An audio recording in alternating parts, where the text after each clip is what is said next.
Okay, welcome back. Uh, so let's start again.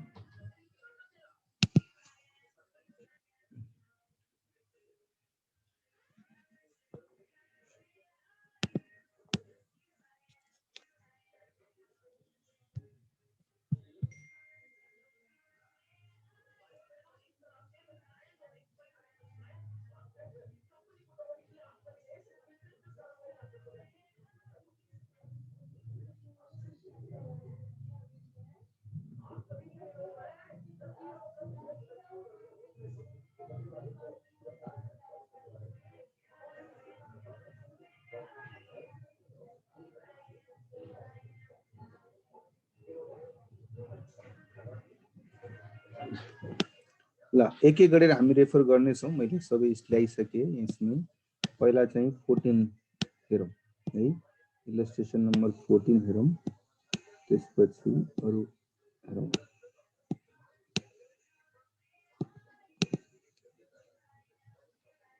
बहुत ज़्यादा ही screen बड़ा हो गया, छोटा हो जाए बच्चा।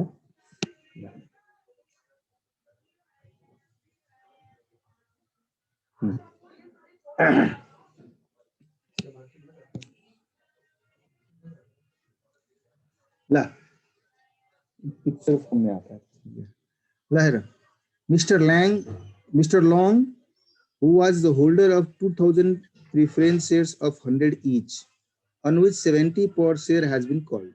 100 रुपैयाँको शेयर भए पनि अहिलेसम्म मागिएको भनेको 75 रुपैयाँ मात्रै हो। Could not pay his dues on allotment and first call each at 25 share. 100 रुपैयाँको share हो जसमा 75 रुपैयाँ मागिएको छ, त्यसमा पनि उले अलॉटमेन्टको 25 रुपैयाँ र अर्को 25 रुपैयाँ फर्स्ट कलको दिएको छैन। यो दुवै उले मिस गरेको छ है। यो दुवै पोर्सन उले मिस गरेको छ, 25 रुपीज र 25 रुपीज। यसको उले दिएको कति छ? मात्र एउटा 25 दिएको छ। दुईटा 25 मिस गरेको छ, एउटा 25 दिएको छ हैन। Directors forfeited the above shares and reissued 1500 of such share to Mr. Short at 65 per share, paid up at 75 per share. Of course, normally तो शेयर को ओरिजिनल हेर्ने हो भने त 75 रुपैयाँ मात्रै मागिएको शेयर हो नि। अरु कसैले रिइस्यु गर्दाखेरि पनि यही मानेर रिइस्यु गरिन्छ कि तपाई किन्नुस् 65 रुपैयाँमा, मानिन्छ कि तपाईले 75 दिनुभएको छ। तो त्यसको पेड अप चाहिँ 75 नै मानेर उले इस्यु गर्यो, त्यस ताकि नेक्स्ट टाइममा जब सबै शेयर होल्डरलाई बाँकी फाइनल कलको पैसा माग्दाखेरि यो नयाँ रिइस्यु गरेको मान्छेले पनि त्यो फाइनल कलको पैसा तिर्नु परोस् है। ल यस्तो सिचुएसनमा के गर्ने? पहिला त फोरफिट गर्नु पर्यो। यो 2000 शेयरलाई फोरफिट गर्नु पर्यो।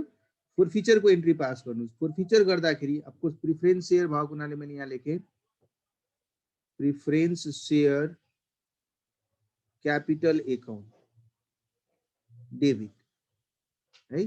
अब कति रुपैयाँको छ प्रिफरेन्स शेयर? मैले 75 रुपैयाँ मागिसकेको छु भने 2000 into 75, त्यसमध्ये कहीं न कहीं मैले पैसा पाएको थिएन। दुईटा अलॉटमेन्ट को बेलामा 25 रुपैयाँ र फर्स्ट कल को बेलामा 25 रुपैयाँ गरेर 50 रुपैयाँ मैले पाएकै थिएन।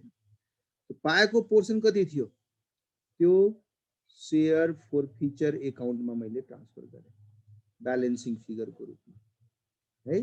So this was 1,50,000, this is 1 lakh, this comes 50,000 रुपैयाँ। फर्स्ट काम हामीले गर्यौं। अब यही शेयरलाई मैले के गरिरहेको छु? 2000 शेयर छ, त्यसमध्ये 1500 शेयर, 500 शेयर अहिले पनि बाँकी नै छ। 1500 शेयरलाई मैले रिइस्यु गरे। रिइस्यु गर्ने बेलामा 65 रुपीज को दरले रिइस्यु गरे। At the rate of 65 reissue भएको हुनाले तपाई के गर्नुभयो? पहिला पैसा पाउनुभयो, bank account debit 65 rupees, share forfeiture account जुन अहिले भर्खरै माथि हामीले एन्ट्री पास गरेका छौं त्यो पनि डेबिट। त्यो कति रुपैयाँ छ हेर्नुहुन्छ भने 25 रुपैयाँ छ नि। यो पनि 2000 into 25 भएर 50,000 बनेको छ नि, 25 रुपैयाँ। र यसलाई जुन रिइस्यु गर्यौं, यो मानेर रिइस्यु गर्यौं कि यसको पेड अप 100 होइन 75 छ, किनभने बाँकी अरूको पनि 75 छ नि। यो कन्टेक्स्टमा गएर जुन मैले मसँग बाँकी छ त्यसलाई मैले क्यापिटल रिजर्भ अकाउन्टमा ट्रान्सफर गरेँ। हेर्नुस् कति रुपियाँ बाँकी भयो त 15 रुपियाँ बाँकी भयो। मैले कतिवटा शेयर इस्यु गरेको छु 1500 शेयर इस्यु गरेको छु 1500 ले मल्टिप्लाई गर्नुस्। अर्को 500 शेयर बाँकी नै छ त्यो 500 शेयर हामीले नेक्स्ट टाइम जब फेरि रिइस्यु गर्छु त्यसबेला फेरि यस्तै इन्ट्री गरौँला। त्यो बेलामा कति रुपियाँमा रिइस्यु हुन्छ त्यस अनुसार चाहिँ क्यापिटल रिजर्भ क्रिएट हुन्छ राइट। सो अमाउन्ट अहिले त्यो सर क्यापिटल रिजर्भमा त्यसले ट्रान्सफर गर्नु भएको छैन गर्नु मिलेन त्यसलाई त्यतिकै छोड्दिने त्यो शेयर फर फ्युचरमै यतिकै रहन्छ। जब त्यो रिइस्यु हुन्छ त्यस बेलामा जबसम्म रिइस्यु हुँदैन तबसम्म या क्यान्सल हुँदैन तबसम्म त्यसलाई क्यापिटल रिजर्भमा राख्न मिल्दैन। ए ओके सर ठीक है अमाउंट लिख लोगे ना कितना आएगा 22,500 67,500 यहाँ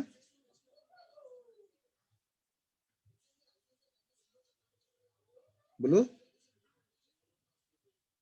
65 इंटू 15 नहीं बोलोगे तुम लोग 97,500 25 इंटू 15 कति हो रहा है सर टू शेयर कैपिटल में 1,12,500 हो यो 67,500 को सट्टा 1,12,500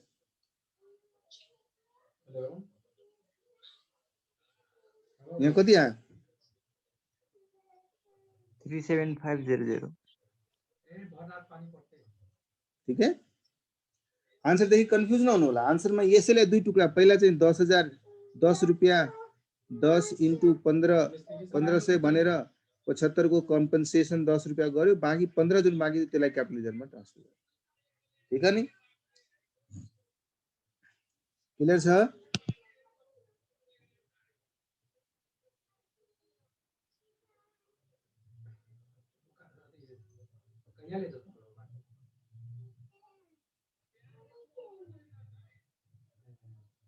क्लियर है सबैलाई कोई है बचा हुआ जिसके दिमाग में क्लियर नहीं हुआ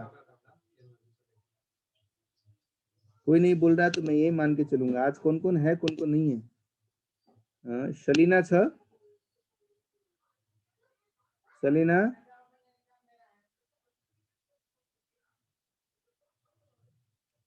अनम्युट गरेर बोल्नुस् त बुझिरहनु भएको छ नि बुझिरहेछ सर भेरी गुड ल कोल्ड सर कलिङ यहाँ यो के इलस्ट्रेसन 14 मा टु कल्स इन एरियल को सट्टा प्रिफरेन्शियल अलॉटमेन्ट र प्रिफरेन्शियल फर्स्ट कल लेखेको छ नि त्यो चाहिँ बुझिन फेरि भन्नुस् यो इलस्ट्रेसन 14 मा के तपाईले चाहिँ टु कल्स इन एरियल लेख्नु भएको छ यहाँ बुकमा चाहिँ टु प्रिफरेन्शियल अलॉटमेन्ट अनि टु प्रिफरेन्शियल फर्स्ट कल लेखेको छ त्यो अब यस्तो भयो कि जब हामी पैसा माग्छौं माग्दाखेरि share allotment account debit to share capital गर्छौं है धेरै जनालाई मागेको थिए मानौ 10,000 शेयर होल्डरमा मैले 25 रुपैयाँ मागेको थिए 10,000 शेयर होल्डरमा 25 रुपैयाँ मागेको थिए अब त्यसपछि पैसा आउँदाखेरि 8,000 ले दियो 2,000 ले दिएन सो मैले 8,000 ले बाट 25 रुपैयाँ पाएँ टु शेयर अलॉटमेंट गरे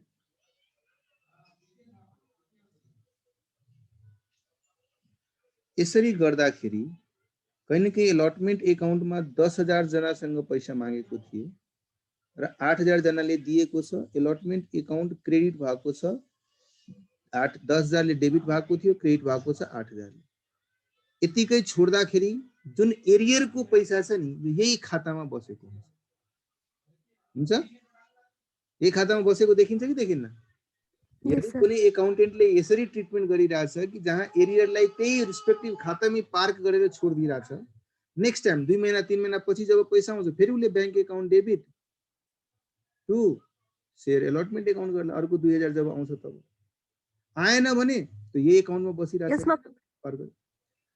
हो तर यसमा कल्स इन एरियल लेखेको हुँदैन हो कल्स इन एरियर लेखेको हुँदैन कल्स इन एरियरमा त्यो ब्यालेन्सलाई ट्रान्सफर गरेको हुँदैन तर हामीले सँगसँगै यो पनि पढाएको छौँ कि जब पैसा आउँदैन त्यसलाई हामीले कल्स इन एरियरमा ट्रान्सफर गरिदिउँ ताकि थाहा रहन्छ कि यो 2000 मा 25 रुपियाँ पाउन बाँकी छ। फेरि तल लेखिदिएको छ सर त्यो बिइङमा त्यो कल चिन एरियामा। त्यो त्यही त उसले नेरेसनमा लेखेको छ कि 2000 मा चाहिँ पैसा आएको छैन। अब यदि उसले कल्स इन एरियरमा ट्रान्सफर गरेको छ भने यदि एजम्पसन लिएर जानुहुन्छ भने यहाँ कल्स इन एरियर एकाउन्टलाई नै तपाईले युज गर्नुहोस् है। यदि उसले कल्स इन एरियर एकाउन्टमा ट्रान्सफर गरेको थिएन त्यो एमाउन्टलाई रिस्पेक्टिभ एलटमेन्टकै खातामा राखिदिएको थियो भन्नुहुन्छ भने यसको मतलब मेरो एलटमेन्ट एकाउन्टमा डेबिट छ, म एलटमेन्ट एकाउन्टलाई यहाँ क्रेडिट गर्छु। त्यसै फर्स्ट कललाई क्रेडिट गर्छु 25-25 रुपियाँ। बुझ्नुभयो दीपिका? सर यसको बारेमा नोट लेख्नु पर्छ हो? पर्दैन पर्दैन पर्दैन। अब कल्स इन एरियर लिखोगे तो गलत नहीं, कल्स इन एरियर लिखोगे तो गलत नहीं होगा। ए ओके सर। सर सुन्नु यो फर्टिचरमा छ नि हजुर, यहाँ नतिरेको त 75 मा 25 मात्रै नतिरे हैन। अरे 50 रुपया नहीं तिरा यार, तुम क्वेश्चन पढ़ो ना। कभी कभी क्वेश्चन से ऐसे ऐसे इरिटेटिंग क्वेश्चन पूछ देता है। तुम बताओ क्या लिखा है, पढ़ो, हम भी पढ़ते हैं तुम्हारे भी हाथ में। क्या है देखो क्या लिखा है। Mister long who was 20,000 shareholders of 100 each on which 75 was called, 75 rupees per share had been called, would not pay his dues on allotment and first call each at 25 per share. 75 मागेको छ जसमध्ये उसले allotment को पनि र first call को पनि, जो कि each at 25 पर शेयर छ। मतलब 25 एलॉटमेंट को र 25 फर्स्ट कॉल को तिर्या छैन, 50 रुपैयाँ तिर्या छैन। बुझ्यो प्रवीण? ए भयो सर। क्वेश्चन पढ्दाखेरि बिट्विन द लाइन्स वर्डलाई राम्ररी पढ्ने, ओभरलुक गर्यो भने म जस्तो स्थिति हुन्छ। मैले भने थिएँ नि 1 नंबर से मेरा सेकंड से जगह पे ऑल इंडिया थर्ड हो गया था। ऐसे ही पढ़ते समय कुछ चीज ओभरलुक होने से, तो पढ़ते समय एकदम बिट्विन द लाइन पढ्नु पर्छ। यस्ता केही कुराहरू छ भने त्यसलाई एकदम ध्यान दिएर पढ्नु ताकि मिस्टेक्स नहोस्। तपाईलाई कन्सेप्ट थाहा भए पनि जस्ट मिसरिडिङले गर्दाखेरि, ओभर रिडिङले गर्दाखेरि कहिलेकाहीँ गल्ती भइहाल्छ। थाहा छ सबै थोकलाई, तपाईले गलत गर्नु भएको छैन, सबै थोक थाहा छ, तर मिसरिड भयो है। म्याथमा 95 मार्क्स आएको थियो मेरो, अनि 100 मा 95 आएको थियो। एउटा क्वेशन मात्रै मैले गल्ती गरेको थिएँ। अब त्यो क्वेशन लिमिट र कन्टिन्युटी तपाईहरुले अहिले पनि पढ्नुहुन्छ होला है, छ च्याप्टरमा? छैन सर। छैन सर। अब छैन म्याथमा। हाम्रोमा लिमिट र कन्टिन्युटी, डेरिभेटिभहरु, लिमिटहरु त्यो सब हुन्थ्यो। लिमिट भन्ने च्याप्टर, लिमिट कन्टिन्युटीको एउटा च्याप्टर थियो। अब त्यसमा चाहिँ हुन्छ नि लिमिट x टेन्ड्स टु या x टेन्ड्स टु इन्फिनिटी अनि त्यसपछि क्याल्कुलेसन गर्ने सब गरे अनि फर्मुला जुन थियो त्यो फर्मुलामा लास्टमा गएर जुन लेख्नु पर्थ्यो नि, इफ यदि टेन्ड्स टु इन्फिनिटी छ भने यो हुन्छ, फर्मुलाको मैले चाहिँ गल्ती गरेर आइहालेँ, त्यो गल्ती भएको थियो। तपाईँलाई भने कि भनेन, 312 मार्क्स मेरा था, 313 मार्क्स सेकेंड रैंक होल्डर का था, 315 मार्क्स फर्स्ट रैंक होल्डर का। बाद में पछतावा होता है ये सब छोटे छोटे चीजों से। अगर यही मैथ का क्वेश्चन सही हुआ होता तो ऊपर चले जाते, यही इकोनॉमिक्स ठीक होता, कम से कम मैथ नहीं भी होता तो यहाँ पहुंच जाते। जो त्यो सब का जसले चाहिँ फिल गरे हुन्छ नि, जसले एक्सपिरियन्स गरे हुन्छ उसलाई थाहा हुन्छ। तो क्वेशनहरु पढ्दाखेरि एकदम विवेक पुर्याउनुस् के। जस्तो मैले एउटा म्याथ क्वेशन पढिरहेको थिएँ, मैले पढ्दा मैले के भने फर्स्ट कलमा उसले एरियर गरेको छ कि सेकेन्ड कलमा गरेको छ, पढ्दाखेरि अलिकता प्यासनली पढेको भए त्यस्तो मिस्टेक्सहरु हुन्छ। ल अब 15 number इलस्ट्रेसन पढ्नुस्।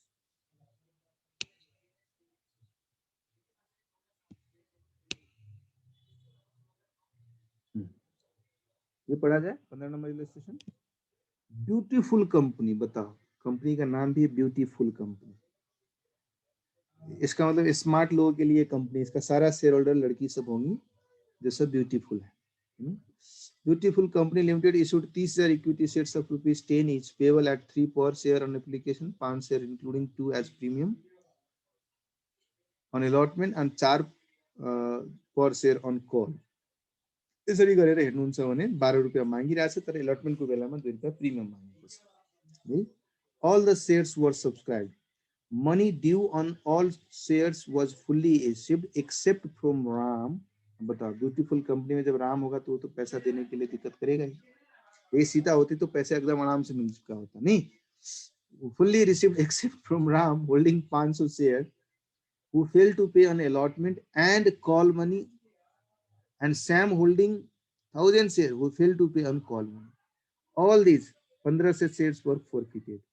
Of these forfeited shares, 1250 shares including whole of Ram share were subsequently reissued to Jaddu as fully paid at a discount of ₹2 per share.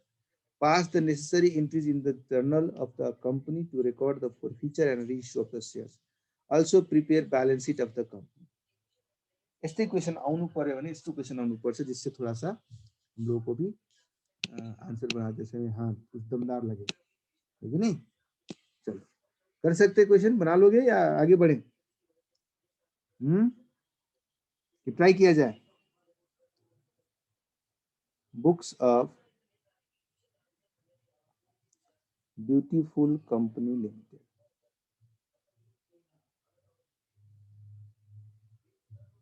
Journal है एक एक गरेर गरौँ। पहिला त उसले 3000 इक्विटी शेयर्स इस्यु गरिरहेछ एप्लिकेशनको हिसाबले है। अब डिफरेन्ट एलटमेन्टमा छ, हामीलाई एन्ट्री के को पास गर्नुपर्ने छ? Pass the necessary entries in the journal of the company to record the forfeiture and reissue. इसको मतलब बाकी सब कुछ हो चुका है, पैसा मांगने वाला काम, डिफॉल्ट होने वाला काम, नहीं आने वाला काम, एरियर होने वाला काम, दुनिया दीवाना जितना भी होता है वो आप कर चुके हैं। तो कहीं ना कहीं आप ये प्रिज्यूम करके चलो कि जो चीज आप कर चुके हो ना उसका ही शेयर फॉरफिट होने वाला है। लेकिन इसमें दो तरह का शेयर है। कौन कौन सा शेयर है? एक राम का, एक श्याम का। राम का 500 शेयर, श्याम का 1000 शेयर, है कि नहीं।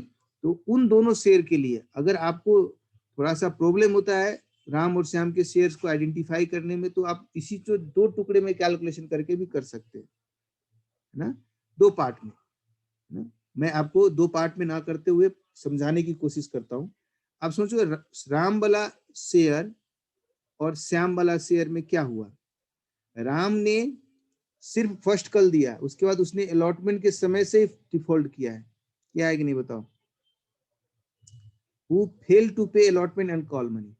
So हम लोग पैसे मांग रहे थे 3 रुपए, उसके बाद 5 रुपए जिसके अंदर प्रीमियम भी था 3 + 2 का ऐसा था, और कहीं ना कहीं 4 रुपये फर्स्ट कॉल में मांग रहे। राम ने ये भी नहीं दिया, ये दिया है और ये दोनों नहीं दिया है। श्याम की बात करते हैं तो इसने ये भी दिया है, ये भी दिया है, सिर्फ यहाँ पे मिस्टेक किया है। सो कहीं ना कहीं आप अगर इन दो चीज को समझते हैं, और इसका 500 शेयर था, इसका 1000 शेयर था। अब बताओ कहीं ना कहीं हम तो 500 शेयर का सभी पैसे मांग चुके थे ना, कॉल्ड तो सभी कर चुके थे, लेकिन कॉल्ड में से राम ने ये दो नहीं दिया था, श्याम ने ये दो एक नहीं दिया था। तो कैपिटल में तो कहीं ना कहीं पूरे 10 रुपये आपने कॉल कर चुके हो, और 2 रुपये प्रीमियम का भी कॉल कर चुके हो। कहीं ना कहीं हम तो 12 रुपये मांगते हैं ना, 2-3 रुपये प्लस 5 रुपये प्लस 4 रुपये 12 रुपये मांगते हैं। 10 रुपया कैपिटल का और 2 रुपये प्रीमियम का, ये दोनों हम लोग कॉल कर चुके हैं। ये कॉल किया गया में से राम ने सिर्फ 3 रुपया दिया है, बाकी ये नहीं दिया है। और श्याम की बात करते हैं तो उसने सिर्फ ये वाला चीज नहीं दिया है, बाकी दो चीज दिया हुआ। अब एक चीज क्या ध्यान रखना पड़ा, जब श्याम ने प्रीमियम का पैसा भी दे चुका है, और प्रीमियम का पैसा हम लोग कैपिटल में ट्रांसफर नहीं करते, कहां ट्रांसफर करते हैं? सेपरेटली सिक्योरिटी प्रीमियम अकाउंट में ट्रांसफर करते हैं। और एक बार प्रीमियम अकाउंट में पैसा ट्रांसफर हो गया और वो पैसा रिसीव भी हो गया, देखो जब हम राम से कॉल किए होंगे उस समय भी हम लोग यही एंट्री पास किए होंगे ना, share allotment account debit to share capital और टू सिक्योरिटी प्रीमियम। यहाँ पे डिमांड करते समय तो कैपिटल अकाउंट और प्रीमियम अकाउंट दोनों अकाउंट को क्रेडिट किए होंगे, लेकिन राम ने इसका पैसा नहीं दिया, ना कैपिटल का पैसा दिया ना प्रीमियम का पैसा दिया, कुछ भी पैसा राम ने नहीं दिया, क्योंकि ये यहीं से डिफॉल्ट करना शुरू कर दिया। लेकिन यही चीज श्याम के लिए देखेंगे तो श्याम ने ये पैसा और ये पैसा दोनों दे दिया था, उसका डिफॉल्ट नेक्स्ट इंस्टॉलमेंट में शुरू हुआ। अब जो पैसा नहीं मिला है उसी को ना हम लोग रिवर्स कर रहे हैं। तो एक चीज क्या ध्यान में रखना पड़ा कि अगर शेयर ओरिजिनली प्रीमियम में इशू हुआ था और उस प्रीमियम में इशू किया हुआ शेयर में प्रीमियम का पोर्शन अगर कैश में रिसीव हो चुका है तो प्रीमियम को दोबारा रिवर्स करने की जरूरत नहीं है। एक बार प्रीमियम में चला गया वो वापस नहीं करता है। लेकिन उन शेयर्स में जिसने प्रीमियम का पैसा कैश में दिया ही नहीं है, उस वाले केस में भी चूंकि प्रीमियम अकाउंट क्रेडिट हुआ होता है, उसको हम लोग अब रिवर्स करेंगे क्योंकि कैश में रियलाइज नहीं हुआ ये पेज। सो राम के केस में प्रीमियम वाला पैसा रिसीव नहीं हुआ था, इसीलिए प्रीमियम अकाउंट भी डेबिट होकर रिवर्स होगा। लेकिन श्याम के केस में प्रीमियम का पैसा रिसीव हो चुका था, इसीलिए यहाँ पे प्रीमियम अकाउंट रिवर्स नहीं होगा। इसको अब मैं ऊपर लिख रहा हूं, ध्यान से देखना। मैं ऐसा करता हूं, राम के शेयर का अलग से और श्याम के शेयर का अलग से करते हैं और बाद में यहाँ पे टोटल क्या होगा वो भी हम बताते हैं आपको। इसका 500 शेयर था, इसका 1000 शेयर था, टोटल में 1500 शेयर। अब देखो, शेयर कैपिटल अकाउंट डेबिट करोगे, 500 शेयर पे 10 रुपए का था, लेकिन इस वाले शेयर होल्डर में प्रीमियम का भी पैसा नहीं मिला है, इसीलिए सिक्योरिटी प्रीमियम अकाउंट को भी आप डेबिट करोगे। कितना रुपया नहीं मिला है? 2 रुपया नहीं मिला। 2 कॉल्स इन एरियर, कितने रुपए के कॉल्स इन एरियर थे याद करो। राम वाला केस में कितना कॉल्स इन एरियर है?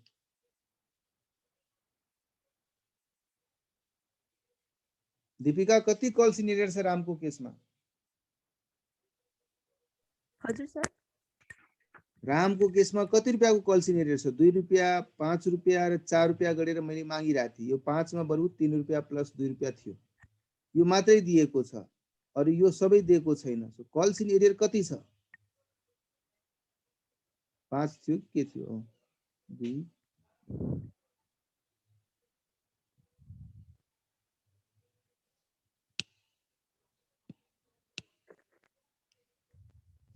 3 रुपया एप्लिकेशन को छ। इलस्ट्रेशन नंबर 15 मा, इलस्ट्रेशन नंबर 15 मा एप्लिकेशन मा 4 रुपया, 5 रुपया अलॉटमेंट को बेलामा और 4 रुपया फर्स्ट कॉल छ हो। सो एप्लिकेशन मा 3 रुपया छ। सो मैले भने एरियर कति छ? रामको अगेन्स्ट हेर्नुहुन्छ, रामले यो दुईटा पेमेन्ट गरेको छैन।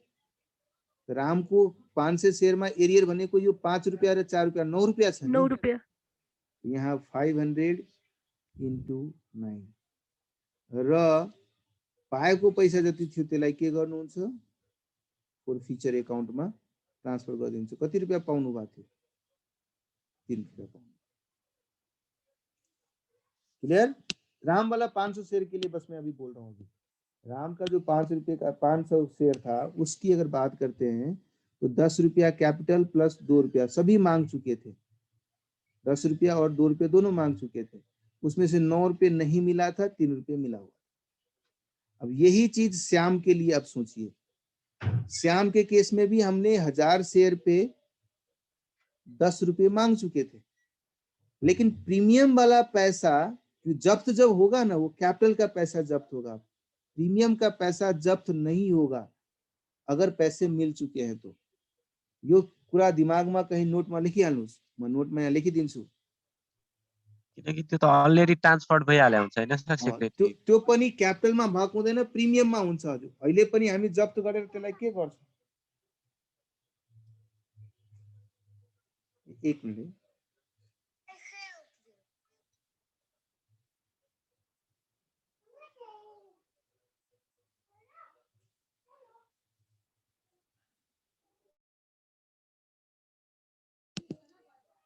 सरी है, एउटा सानो कल आइसकेको थिए है। मैले के भनिरहेको छु कि once amount transferred to security premium and cash realized or received against that the same need not to be reversed. The same need not to be reversed when share got forfeited. यसको मतलब यहाँ त यो पैसा 2 रुपैयाँ पाएको थिएन, त्यसैले यसलाई मैले डेबिट गरे, रिभर्स गरे। यहाँ त यो 2 रुपैयाँ पाइसकेको थियो नि, किन यो इन्स्टलमेन्ट र यो दुवै इन्स्टलमेन्ट पाइसकेको थियो। त्यसले गर्दाखेरि इन्स्टलमेन्ट पाइसकेको हुनाले यसलाई हामीले रिभर्स गर्नु जरुरी छैन। नपाएको भए त्यसलाई रिभर्स गर्नुपर्छ। त्यो कुरा ध्यानमा राख्नु होला तपाईहरुले। ल त्यसो भए कल्सिन एरियर कति छ? यो 4 रुपैयाँको मात्रै कल्सिन एरियर छ हैन? यो केसमा त 4 रुपैयाँ मात्रै छ। सो 1000 * 4 र ब्यालेन्सिङ हो। फोरफिचर एकाउन्टमा त जहिले पनि ब्यालेन्स एमाउन्ट जति छ त्यही ट्रान्सफर हुन्छ। 10 बाट 4 गइसक्यो मतलब 6 रुपैयाँ ट्रान्सफर। क्लियर? यसरी तपाईले दुईटा टुक्रा बनाएर सोच्नुस्। अब हुन त एक्जामिनेसनमा आयो भने यसरी रामको सेपरेट श्यामको सेपरेट भनेर हामीले कलम बनाउँदैनौं। बरु अप्ठ्यारो हुन्छ भने त्यसको लागि हामीले एउटा वर्किङ नोट गर्छौं र वर्किङ नोटमा राम र श्यामको कति कति हुन्छ भने छुट्याएर हामीले गर्छौं। टोटल त्यसको कम्बाइन्ड टोटल जति आउँछ त्यहाँ हामी लेख्छौं। यहाँ हेर्नुहुन्छ भने 1500 * 10 जो 500 * 2 र यहाँ 1500 तर टुक्रा टुक्रामा छ, त्यसलाई 500 * 9 + 1000 * 4 यसरी बुझ्नु। र यहाँ 500 मा 3 रुपैयाँको फोरफिचर छ, 1000 रुपैयाँमा 6 रुपैयाँको फोरफिचर छ। यसरी बुझ्नु पर्यो। राइट? सो एकाउन्टिङ गर्दाखेरि हामीले ध्यान दिनुपर्ने सबभन्दा अत्यन्त ध्यान दिनुपर्ने कुरा यो छ। यो फोरफिचरको एन्ट्री गर्ने बेलामा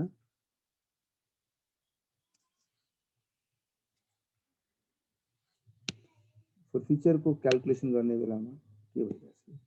फोरफिचरको क्याल्कुलेसन गर्ने बेलामा कुन एमाउन्टलाई फोरफिचर एकाउन्टमा ट्रान्सफर गर्ने, कुन एमाउन्टलाई ट्रान्सफर नगर्ने भन्ने कुरा चाहिँ थाहा हुनु पर्यो। मात्रै एउटा कन्फ्युजन रहन्छ यो प्रिमियमको लागि, त्यो मात्रै ध्यानमा राख्नु होला। यो बाहेक सबै सिम्पल छ, अरु केही छैन। यति भइसकेपछि अब यो 500 शेयर मैले पुरै इस्यु गर्दिरहेको छु। लेखेको छ नि यहाँ, कहाँ था ऊपर वाले,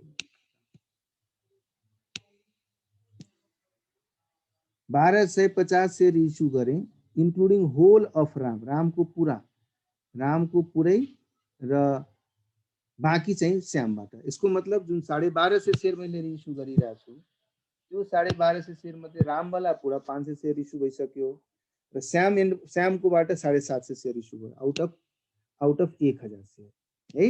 सो अब रिइस्यु गर्दाखेरि at the time of reissue हामीले के एन्ट्री गर्नु पर्यो? नम्बर 1 रामवाला पोर्सनको कुरा गर्नुहुन्छ भने कति रुपैयाँमा रिइस्यु भइराछ? कति रुपैयाँमा रिइस्यु भइराछ? 8 रुपैयाँ। हाँ 8 रुपया में रीइश्यू हो रहा है, लिखा है ना 1200 शेयर इश्यूड टू जेडू at fully paid at a discount of 2। 10 रुपया को शेयर दुईटा डिस्काउंट दियो भने 8 रुपया में इश्यू भइरहेछ। सो ल यसको एन्ट्री कम्प्लिट गर्नुस्। ल